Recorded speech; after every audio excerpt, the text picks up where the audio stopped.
I remember a time when the simple act of coming home, kicking off my shoes, and settling into my own space felt like a luxury I hadn't earned. It was a beautiful, quiet freedom, a feeling of finally breathing after holding my breath for decades. But to understand that peace, you have to understand the storm that raged before it, a storm I unintentionally unleashed when I finally decided to stand up for myself. My name is Emily, and I'm 28 now. My younger sister, Chloe, is 24. For as long as I can remember, Chloe was the son our parents, Sandra and David, orbited around. Growing up in suburban Dallas, our household ran on a very simple rule.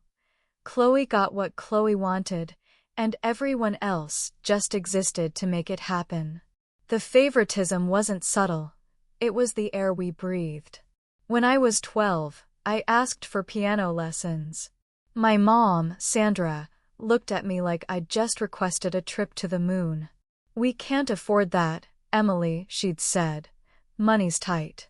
You need to be more realistic." 3 months later, Chloe casually mentioned wanting to try horseback riding. Within a week, she had lessons scheduled twice a week at the fanciest stable in the county. My dad, David, would drive her there himself, just beaming with pride. High school was no different. I worked part-time at a grocery store to buy my own clothes and save for college.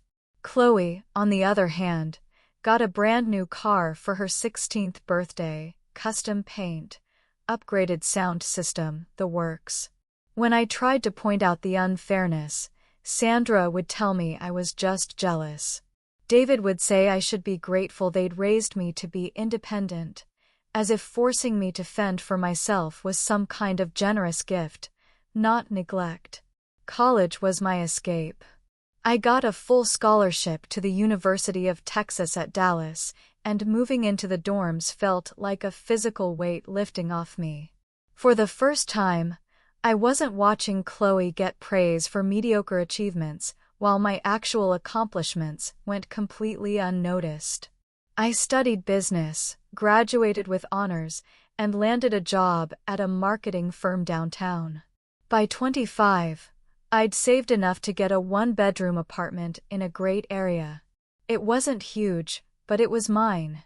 Every piece of furniture, every dish, every decoration, it all represented something I'd earned with my own effort. Coming home each evening to that space was like exhaling after years of suffocation. Chloe, meanwhile, had dropped out of college twice. She'd started at Texas A&M on my parents' dime, switched majors 4 times in 2 years, then left school entirely to find herself. That quest apparently involved an 8-month tour of Europe, all on my parents' credit cards. When she returned, she enrolled in community college for 1 semester before quitting again because, as she put it, the professor just didn't understand my creative vision. My parents never criticized her. Sandra would explain to relatives that Chloe was exceptionally talented, and the traditional education system simply couldn't accommodate her unique gifts. David nodded along, writing checks to fund whatever new venture Chloe claimed would finally be her calling. By 24, Chloe had never held a job for more than 6 weeks. She'd been a barista, a retail clerk, a dog walker, a yoga studio receptionist, quitting each one because her boss was toxic or her coworkers were draining her energy. She lived with our parents, rent-free, contributing nothing while Sandra cooked her meals and did her laundry. I kept my distance.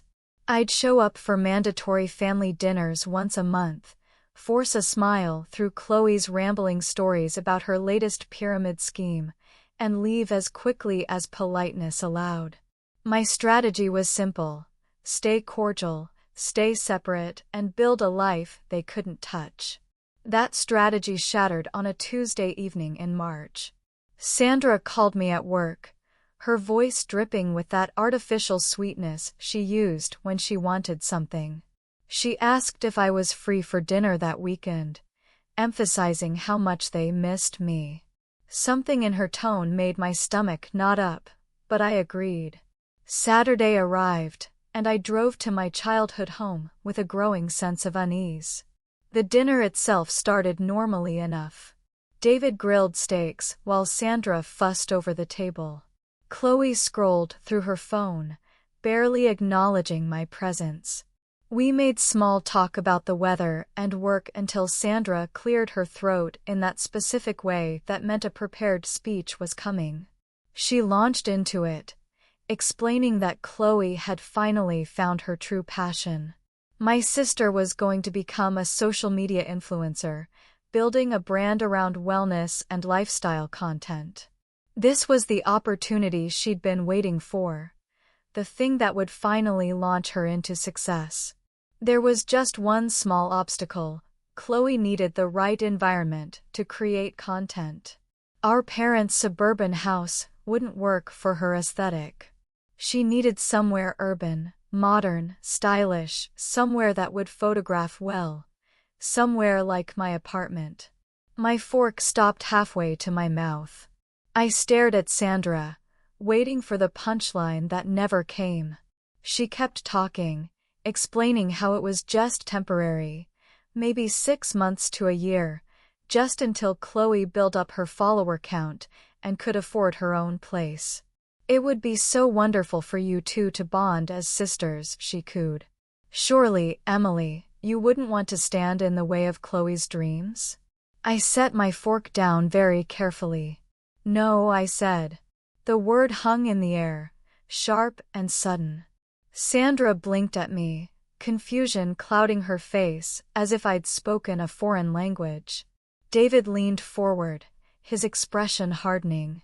Chloe looked up from her phone for the first time all evening, her eyes narrowing. Sandra tried a different tactic. She reminded me that family helps family, that this is what people do for each other. I remained firm. My apartment was a one-bedroom, barely big enough for me. There was nowhere for Chloe to sleep but the couch, and I wasn't giving up my personal space. David's voice took on an edge. He said I was being selfish, that after everything they'd done for me, I owed them this small favor. I almost laughed. Everything they'd done for me. They'd provided the legal minimum while showering Chloe with every advantage. I owed them nothing. Chloe finally spoke, calling me a bitter, jealous witch who couldn't stand seeing her succeed. She claimed I'd always hated her, always been resentful of her talents and opportunities. You've never succeeded at anything in your life, Chloe, I shot back, and moving into my apartment won't change that pattern. Dinner exploded into shouting. Sandra accused me of cruelty. David called me ungrateful and spiteful. Chloe screamed that I was sabotaging her future out of pure meanness. I grabbed my purse and left, my hands shaking as I drove home. I thought that would be the end of it. A fight, hurt feelings, maybe months of silence before an awkward reconciliation. I was wrong. The calls started the next day. Sandra phoned repeatedly, leaving voicemails that progressed from pleading to furious. David sent texts telling me to reconsider, to think about what you're throwing away. Chloe posted vague messages on social media about toxic people who tear down others' dreams.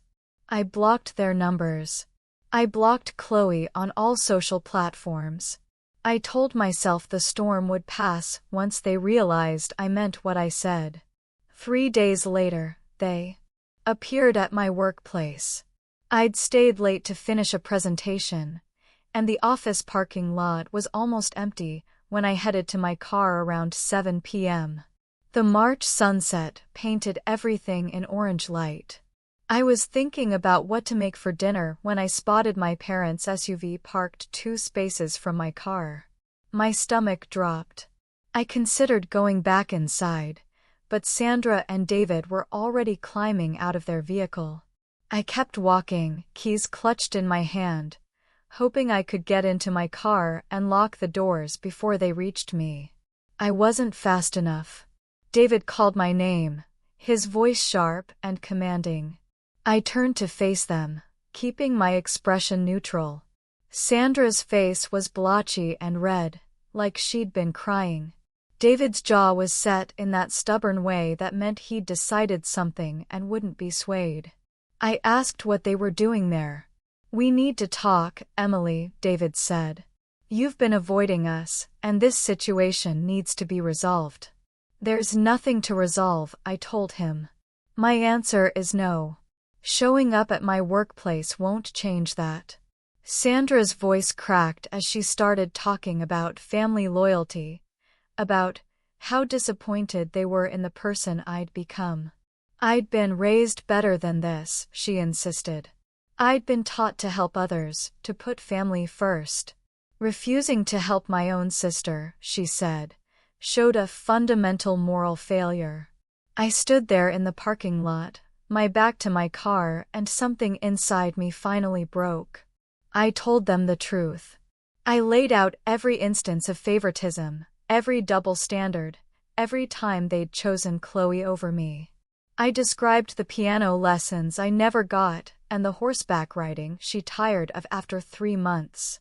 My part-time jobs versus her brand new car. My scholarship and student loans versus her 2 failed attempts at college on their dime.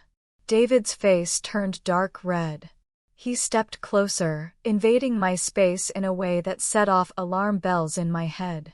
He said I was rewriting history, making myself into a victim, when the reality was that I'd always been difficult and resentful. Chloe, he claimed, had always been the sweet one, the loving daughter, while I'd been cold and distant. I laughed. The sound came out bitter and sharp. "Chloe's been enabled and spoiled into uselessness," I told him. "And I've been ignored and neglected into self-sufficiency. Neither of us was properly parented, just in opposite ways." Sandra reached for my arm. I jerked away. She said I needed to stop being dramatic and just let Chloe stay with me for a few months. "It's not a big ask, Emily. You're making a mountain out of a molehill, creating family drama over something simple and reasonable." "No," I said again, firmly, finally. I moved to step around them toward my car. David grabbed my other arm, his fingers digging in hard enough to hurt. He pulled me back, and I stumbled, dropping my keys. His face was inches from mine, his breath hot. He spoke in a low, dangerous voice I'd never heard him use before. "You will do as we say, Emily, or you will be dead to the family. We will cut you off completely. We will tell every relative what a selfish, cruel person you've become. You will be alone, with no family support, no one to turn to when you inevitably need help. Do you understand?" I tried to pull free. His grip tightened, and then Sandra was there, too, grabbing my other arm. They were both holding me, their faces twisted with anger, and something that looked almost like hatred. "Let go of me," I screamed. They ignored me. David shook me hard enough that my head snapped back. He repeated his demand. I would let Chloe move in. I would stop being difficult. I would fall in line and do what my family needed from me. Fear spiked through my chest, sharp and cold. These were my parents, and they had me cornered in a parking lot, hurting me, threatening me. I screamed at them to let me go. David shook me again, harder. My shoulder hit the side of my car. Pain radiated down my arm. Sandra was crying now, her nails digging into my skin through my blazer. "We don't want to do this, Emily. You're forcing us. If you just agreed, everything could go back to normal. Why do you have to be so stubborn? Why can't you just help your sister?" I fought against their grip, twisting and pulling. David shoved me, and I fell, hitting the pavement hard. My palms scraped against the asphalt. I looked up at them, these people who were supposed to love me, towering over me with fury on their faces. Then David drew back his foot and kicked me in the ribs. Pain exploded through my torso, stealing my breath. I curled into myself instinctively, trying to protect my body. Sandra was shrieking something, but the words didn't register through the ringing in my ears. David kicked me again, connecting with my hip this time. I don't know how long it lasted. Seconds, maybe a minute. David kicking me, Sandra shrieking about teaching me respect and gratitude. Everything was pain and terror and a chilling disbelief that this was actually happening. Then there were other voices, footsteps running across the parking lot. My co-worker Mark and 2 people from the accounting department on the 3rd floor had heard the commotion. They shouted at my parents to get away from me. David stepped back, breathing hard. Sandra's hands flew to her mouth. Mark crouched beside me, asking if I was okay, if I could stand. Someone else was on the phone with the police. David and Sandra stood frozen, seeming to realize what they'd done. Sandra started babbling about how this was a misunderstanding, a family matter, nothing for outsiders to be concerned about. Police arrived within 10 minutes. 2 officers took statements from Mark and the accounting staff who had witnessed at least part of the incident. Another officer helped me to my feet and took photos of my torn stockings, scraped palms, and the bruises already forming on my arms where my parents had grabbed me. A paramedic checked me over. I had bruised ribs, scrapes, bruising on my arms and hip, but nothing broken. The pain was manageable if I moved carefully. The officer asked if I wanted to press charges. I looked at my parents. Sandra was crying, mascara running down her face. David stood rigid, his jaw clenched. They stared at me with expressions mixing rage and something that might have been fear. The officer waited for my answer. "Yes," I said. The officer nodded and turned to my parents. He informed them they were being arrested for physical altercation. David started to argue. The officer cut him off, explaining their rights as he handcuffed them both. Sandra sobbed. David's face went purple with fury, but he didn't resist. As the officers led them toward the patrol cars, David turned back to me. "You will regret this, Emily," he yelled. "You are destroying your own family. You're a vindictive, hateful person, and you will end up alone and miserable." I said nothing, just stood there with Mark's hand on my shoulder, watching them get placed in separate vehicles. The police took my full statement. I explained the dinner conversation, the demands that I let Chloe move in, my repeated refusals, and their decision to ambush me at work. I described David grabbing me, shaking me, shoving me down, kicking me repeatedly while Sandra held me and encouraged him. The officers wrote everything down. Mark drove me home that night. I sat in his passenger seat, my whole body aching, my mind struggling to process what had happened. My parents had physically attacked me because I wouldn't give in to their demands.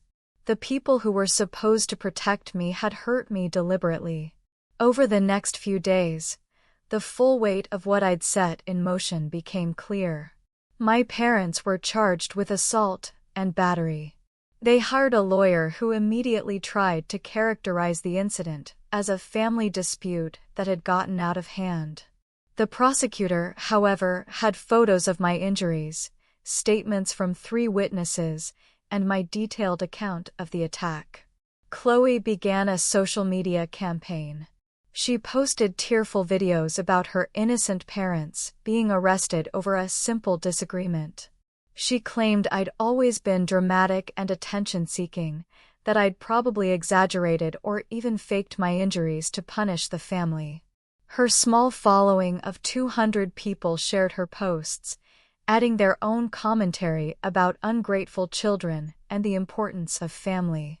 My extended family chose sides. My mom's sister, Carol, called me begging me to drop the charges. She said Sandra and David had made a mistake, but surely I could forgive them. Family forgives each other, she insisted. That's what family means. I asked her if she'd forgive someone who kicked her while she was on the ground. She went quiet, then said I was being dramatic. My dad's brother, Robert, took a different approach. He sent me a long email explaining that he'd always known I was troubled, that my jealousy of Chloe had been apparent since childhood. This was clearly an escalation of that pattern, and I needed professional help. He even recommended a therapist and said he'd be praying for me. I blocked them all. Every relative who called to lecture me about forgiveness. Every cousin who sent messages about family loyalty. Every aunt who suggested I was overreacting. I blocked them on my phone, on social media, everywhere. I was done. My parents made bail. Within a week, they hired a public relations person who somehow got a local news station interested in their version of events. The segment portrayed them as heartbroken parents whose eldest daughter had turned against them over a simple request to help her sister. Sandra cried on camera. David looked stoic and wounded. The segment never mentioned they'd ambushed me at my workplace.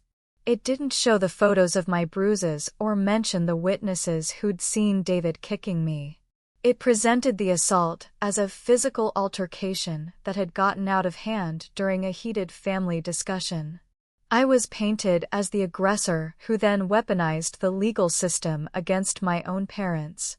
My lawyer, a sharp woman named Sarah Jenkins, advised me to say nothing publicly. The criminal case would proceed regardless of public opinion. Speaking to the media would only give my parents lawyer ammunition to use against me. I followed her advice, even as Chloe's social media crusade intensified.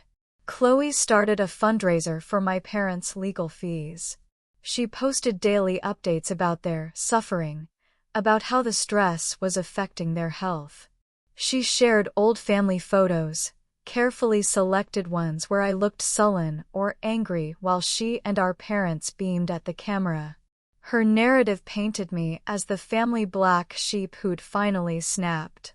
What Chloe didn't know was that I'd been documenting everything for years. Every birthday where she got extravagant gifts and I got token presents or nothing. Every family dinner where my accomplishments were dismissed while hers were celebrated. Every time I'd been told to be independent while she was coddled and funded. I had emails, text messages, even a few recordings from recent years when I'd started to suspect I might need evidence someday. Sarah suggested we hold on to that evidence unless absolutely necessary. The criminal case was strong enough without it. But if my parents' lawyer tried to paint me as an unstable person, prone to false accusations, we'd have documentation showing a clear pattern of favoritism and neglect. The preliminary hearing arrived in May. I sat in the courtroom with Sarah while my parents sat across the aisle with their attorney, a slick man named Arthur Vance. Chloe sat behind them, glaring at me with pure hatred. The prosecutor presented the basic facts. The witnesses testified about what they'd seen. Mark described hearing screams and running out to find my father physically attacking me while I was on the ground. The accounting staff corroborated his testimony. The arresting officer described the scene and my visible injuries. Vance tried to introduce doubt, suggesting the witnesses might have misinterpreted what they saw, that emotions were high and perspectives could be skewed. The judge cut him off. 3 independent witnesses had described the same sequence of events, backed by physical evidence and police photographs. The case would proceed to trial. My parents looked shaken as they left the courthouse. Chloe followed them, her phone out, probably recording content about their persecution for her social media followers. Summer passed in a blur of legal preparation. Sarah deposed my parents, their lawyer, anyone who might testify on their behalf. She built a timeline of the events leading to the assault, documenting my parents' escalating demands and threats. The prosecutor added charges of making criminal threats based on David's statement that I would be dead to the family if I didn't comply with their demands. Chloe's fundraiser reached $8,000. She used the money to hire a different PR firm, one that got her interviews on podcasts about family estrangement and parental alienation. She cried on command, describing how I'd always been jealous of her close relationship with our parents. She tried so hard to include me, to bridge the gap, but I'd rejected every olive branch. None of the interviewers asked why she needed her parents to force me to house her. None questioned why a 24-year-old woman couldn't support herself. They just nodded sympathetically while she wept about her terrible, vindictive sister. The trial began in September. The courtroom was packed with curious onlookers, probably drawn by Chloe's social media coverage. She sat in the front row, her phone positioned to live stream the proceedings until the judge ordered all electronics turned off. The prosecutor's case was methodical and damning. The witnesses testified again, their stories unchanged from the preliminary hearing. The medical examiner who had photographed my injuries presented a detailed analysis of the bruising patterns, explaining how they were consistent with being grabbed, shoved, and kicked by two different people. Then came my testimony. I walked through the entire history: the favoritism, the financial disparity, the dinner where they demanded I house Chloe, my refusal, the ambush in the parking lot. I described David's threats, the physical attack, the sheer terror of being harmed by my own parents. Vance's cross-examination tried to paint me as bitter and vindictive. He asked if I resented my sister. Yes, I said. I resented that she'd been handed opportunities I'd been denied. He asked if I'd wanted to punish my parents for their perceived favoritism. No, I said. I wanted to be left alone to live my own life. He showed the jury photos from Chloe's social media, images of our family looking happy together. He suggested I was lying about the extent of favoritism, exaggerating normal family dynamics into mistreatment. Sarah objected. The judge sustained it. My parents testified in their own defense. Sandra wept on the stand, describing me as a difficult child who'd always rejected their love. David maintained they'd only wanted to talk to me, that the physical contact had been an attempt to prevent me from leaving before we could resolve our disagreement. He claimed I'd slipped and fallen, that he'd never kicked me. The prosecutor destroyed them on cross-examination. He walked David through his own prior statement to police where he'd admitted to disciplining me. He showed Sandra the photos of fingerprint bruises on my arms, asking if preventing someone from leaving required that much force. He played Mark's 911 call where my coworker clearly described seeing my father kick me while I was on the ground. The jury deliberated for 6 hours. When they returned, the forewoman read the verdict. Guilty on all counts. Assault and battery, making criminal threats, everything. My parents showed no emotion as the judge scheduled sentencing for the following month. Chloe stormed out of the courtroom, already typing furiously on her phone. I sat very still, Sarah's hand on my shoulder, feeling something like relief wash through me. Sentencing came in October. The judge heard statements from both sides. Vance pleaded for leniency, emphasizing my parents' clean records and productive lives.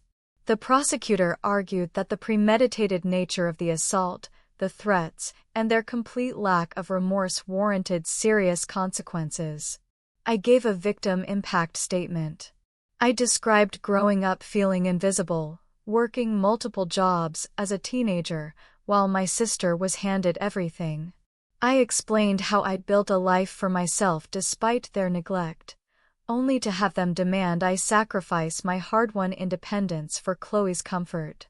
I detailed the physical pain of the assault and the deeper pain of knowing my own parents cared so little about me that they'd hurt me to force my compliance. The judge gave them each 18 months in county jail with credit for time served. He also imposed a 5-year restraining order prohibiting them from contacting me directly or indirectly. David stood rigid as the bailiff led him away. Sandra sobbed. Chloe's response was immediate and nuclear. She posted a 40-minute video detailing every way I had supposedly wronged the family. She claimed I'd been abusive to her as children, that I'd stolen from our parents, that I'd falsified evidence to frame them. None of it was true, but her followers shared it thousands of times. Then she targeted my workplace. She found my company's social media pages and flooded them with comments about how they employed a liar who'd put her innocent parents in jail. She encouraged her followers to leave negative reviews, to email my supervisors, to demand I be fired. My boss, Rachel, called me to her office. Rachel was a practical woman who didn't tolerate nonsense. She showed me Chloe's posts and the flood of messages the company was receiving. Then she asked if any of it was true. I gave her Sarah's contact information and suggested she speak to my lawyer if she needed verification of the facts. Rachel did exactly that. Sarah sent her the court records, the witness statements, everything. 2 days later, Rachel called me back in. She said the company stood behind me completely. They were documenting Chloe's harassment campaign and considering legal action of their own for defamation and interference with business operations. Chloe's crusade attracted the wrong kind of attention. A journalist who actually investigated stories rather than just repeating PR talking points dug into the case.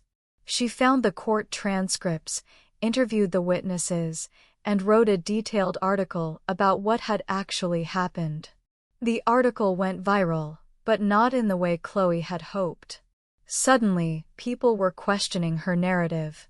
Comments appeared on her posts asking why she needed to move into my apartment, why she couldn't support herself at 24, why she thought physical harm was an acceptable response to being told no.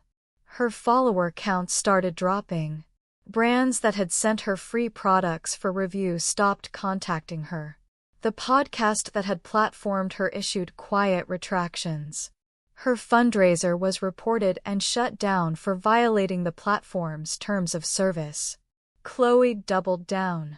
She created new accounts to evade blocks and continue harassing me. She showed up at my apartment building, screaming in the lobby until security escorted her out and banned her from the property. She sent messages through distant relatives I hadn't blocked yet, begging me to recant my testimony, claiming our parents would die in jail. Each incident was documented and reported to police for violation of the restraining order. Each violation added to the potential consequences she'd face. Sarah sent her a formal cease and desist letter. Chloe ignored it and kept going. In December, Chloe was arrested for violating the restraining order. She'd created a fake social media profile and sent me dozens of threatening messages. The police traced the account back to her IP address. She spent 3 days in jail before being released on bail, with additional conditions. My extended family finally started to fracture. Some relatives, seeing the actual court documents and evidence, reached out with awkward apologies. Others doubled down on supporting my parents and Chloe, cutting me off entirely. I was fine with both outcomes. The ones who apologized were kept at arm's length. The ones who chose my parents and Chloe simply proved I was better off without them. My parents served their sentences. David was released in early spring after 14 months.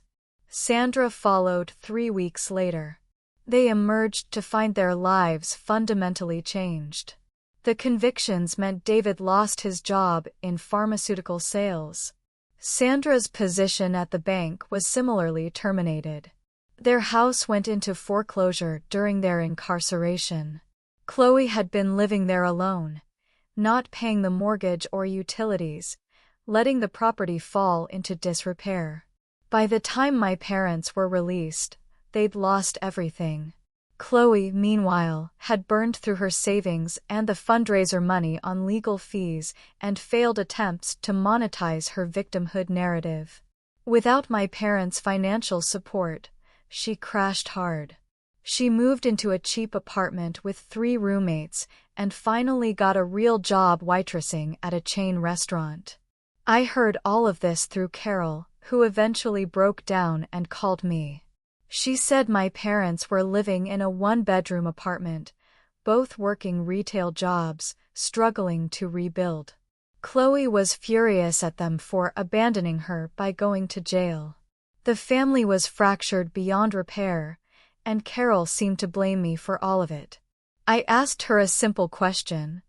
Whose choice was it to corner me in a parking lot and attack me?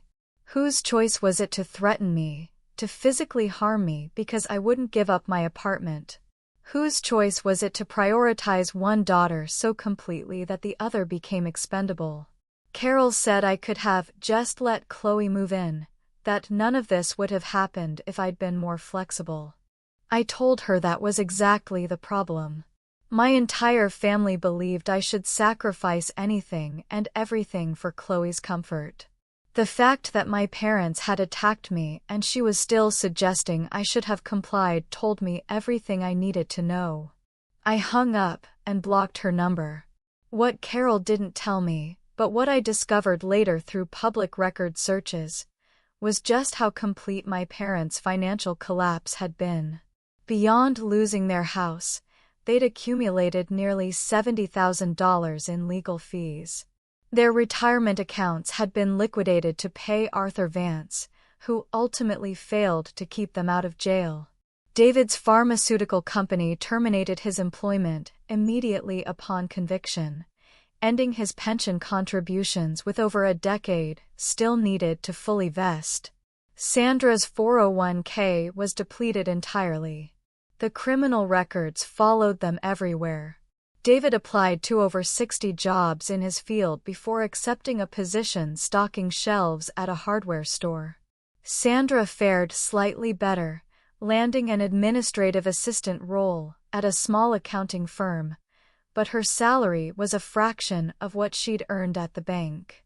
They went from upper-middle-class comfort to scraping by on a combined income that barely covered rent and groceries.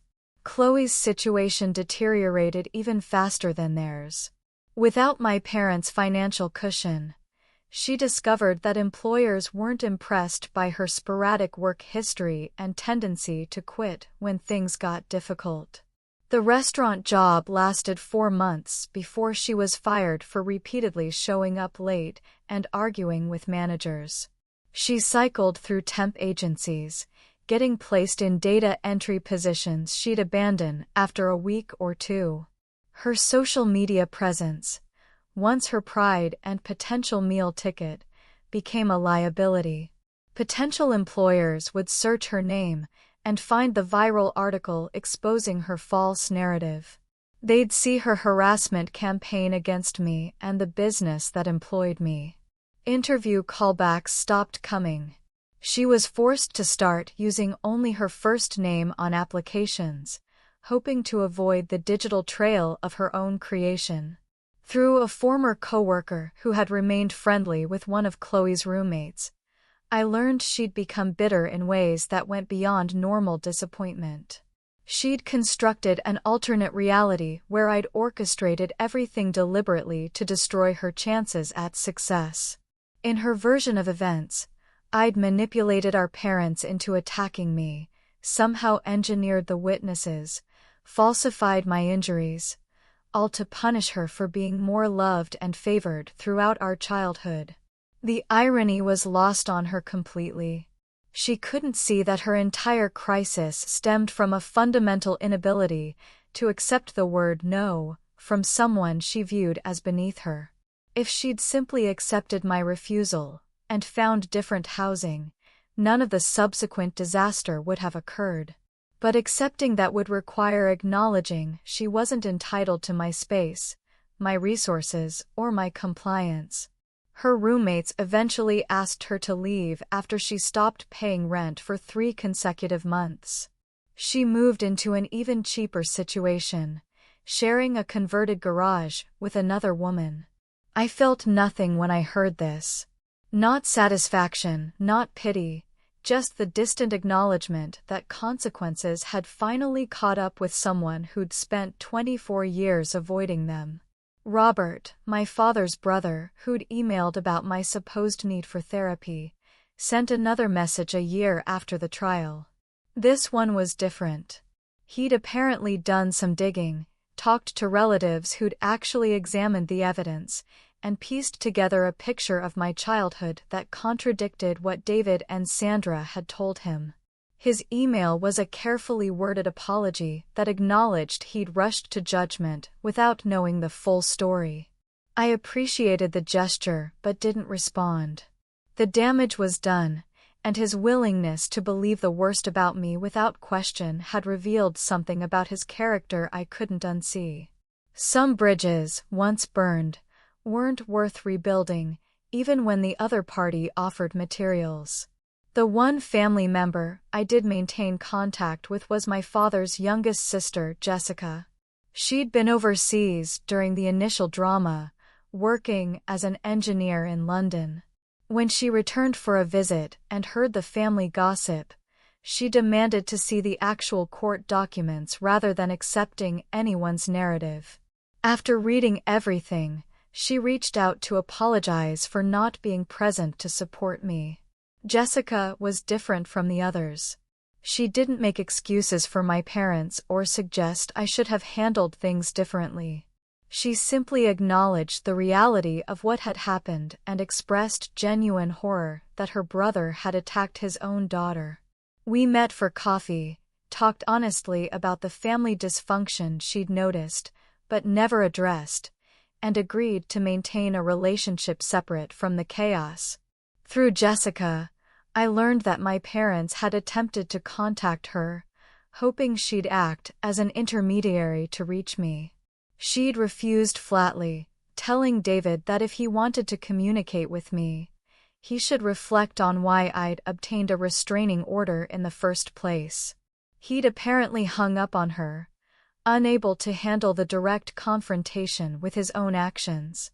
The second anniversary of the assault came and went without incident. I'd wondered if there might be some dramatic attempt at contact or reconciliation, but there was nothing. My parents were apparently focused entirely on survival, working their low-wage jobs and trying to rebuild some semblance of financial stability. Chloe was similarly occupied with her own struggles.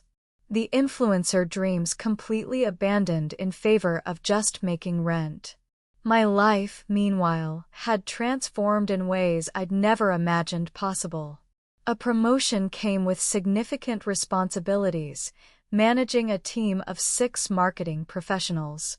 My relationship with Daniel, the kind man I'd mentioned earlier, had progressed to the point where we'd moved in together. His family welcomed me warmly, shocked by my stories about my own relatives, but understanding when I explained why I couldn't maintain contact with them. Sometimes people ask if I regret pressing charges, if I wish I'd handled things differently. The answer is simple. No.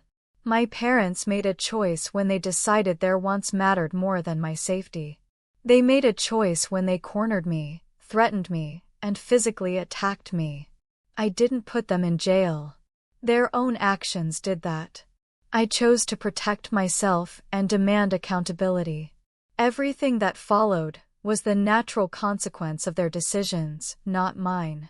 The family fell apart because it was built on a rotten foundation of favoritism, entitlement, and the expectation that I would endlessly sacrifice for Chloe's benefit. I don't miss them. I don't miss the constant comparisons, the dismissal of my accomplishments, the assumption that my life and space and resources were available for Chloe's use whenever she wanted them. I don't miss being treated as lesser, as the child who didn't matter as much. What I have now is peace, a life I built entirely on my own terms. Relationships based on mutual respect rather than obligation. The freedom to say no without fear of physical harm. They wanted me to believe I'd be lost without them. That cutting off family would leave me alone and miserable. Instead, removing their toxicity from my life opened space for genuine connections and real happiness. My parents learned that threatening someone and then attacking them has consequences. Chloe learned that she couldn't coast forever on other people's resources. My extended family learned that blind loyalty to people who cause harm makes them complicit. I learned that I'm stronger than they ever gave me credit for, that standing up for myself was worth every difficult moment that followed, and that sometimes the family you need isn't the one you're born into, but the one you build from people who actually value you. The restraining order remains in effect. I hope I never hear from any of them again. And if they've learned anything from this disaster of their own making, they'll respect that boundary and leave me alone to live the life they never wanted me to have. One where I matter, where my needs are important, and where saying no doesn't result in aggression. That's not revenge. That's justice. And I'd make the same choice again without hesitation. What's a time you had to make a tough choice to protect your peace?